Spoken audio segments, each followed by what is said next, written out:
Understanding trauma is so important. Education really is the first step in helping people understand the warning signs that a child has been experiencing a traumatic event, and understanding what are those kind of common signs and symptoms to expect from children when bad things have happened, so how that shows up in their emotions and their behaviors, etc. We've got a lot of research to tell us about the important impacts of childhood trauma on later adults. So what we know is that adverse experiences throughout childhood are related to long-term mental health and physical health outcomes for adults.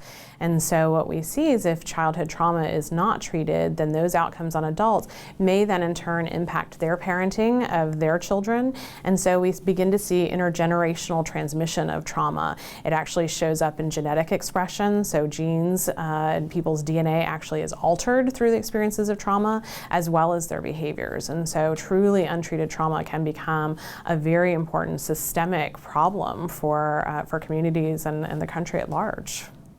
Throughout history, throughout the whole piece of being an educator, we're often encountered with things that we're like, I didn't go to school for that. You know, I went to school as an educator to do reading, math, social studies, science, not to do mental health, not to do behavior problems, not to focus on trauma. That's not what I signed up for.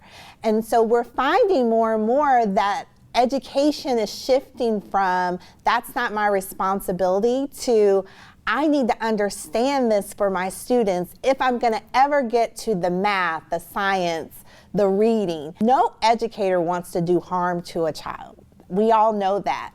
But unwillingly, we oftentimes trigger outcomes for students. We trigger certain reactions, or we re-traumatize students not knowing it. We have the best intentions. But if a student, for example, has a reaction to when I get loud as an educator to get everyone's attention, I could be triggering and re-traumatizing a student when I'm doing best practices that I was taught in my teacher education program.